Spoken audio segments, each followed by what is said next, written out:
ఈరోజు మనం చేయబోయేది సేమ్యాల ఉప్మా. ఈ గ్లాస్ వచ్చేసి ఒకరికి సరిపోతుంది. ఈ గ్లాస్ నిండా తీసుకోండి. పెట్టుకోండి ఇవన్నీ. దీనికి మనకు కావాల్సింది టమాటో, ఉల్లిగడ్డ, పచ్చిమిరపకాయ, ఇవన్నీ కట్ చేసి పెట్టుకోండి. తీసుకొని బాలలో కొంచెం ఆయిల్ వేసుకోండి. దీనికి ఎక్కువ ఆయిల్ ఏం పట్టదు, కొంచెం వేసుకున్న చాలు. ఇంకా తిరువాత గింజలు, పచ్చిమిరపకాయలు, ఇంకా ఆనియన్స్ యాడ్ చేసుకోండి. ఇవన్నీ కొంచెం కలర్ మారితే ఇంకా టమాటో పండు యాడ్ చేసుకోండి. దీనికి నీళ్ళు వచ్చేసి 1కి 2 పోసుకుంటారు. సో మనం దీని నిండా తీసుకున్నాం కదా, దీని నిండా 2 సార్లు నీళ్ళు పోసుకోండి. కొంచెం ఉప్పు వేసుకోండి, కొంచెమే దండి వేసుకోవద్దండి.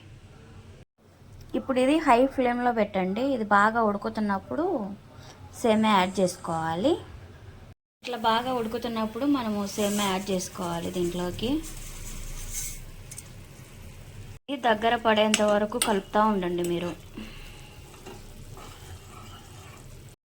ఇదంతా దగ్గరకు వచ్చిన తర్వాత ఇట్లా మంట తగ్గించుకొని ఒక 5 మినిట్స్ అట్లే పెట్టండి, మగ్గుతుంది కొంచెంసేపు.